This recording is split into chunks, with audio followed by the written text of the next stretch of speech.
ఒకరోజు పార్వతీదేవి స్నానం చేస్తుంది. అప్పుడు సోప్తో ఎవరో చేసింది. అప్పుడు నిజంగా అయిపోయాడు. ఇంకా వారి పేరు గణేష.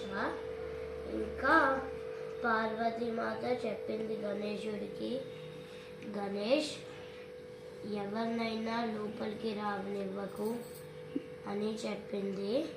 అప్పుడు శివుడు వచ్చాడు.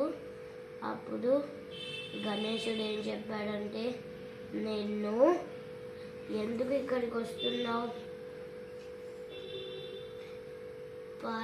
నా అమ్మ లోపలికి వెళ్ళకు అని అంది. అప్పుడు శివుడు ఏం చెప్పాడంటే, ఎందుకు నన్ను లోపలికి వెళ్ళనివ్వవు?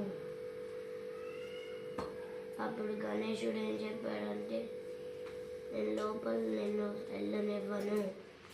అప్పుడు శివుడు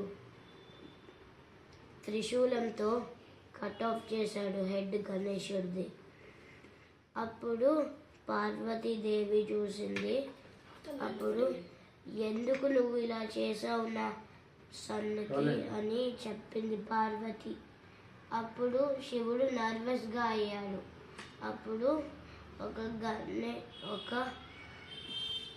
ఎలిఫెంట్ హెడ్ తీసుకొని పెట్టాడు గణేశుడి మీద.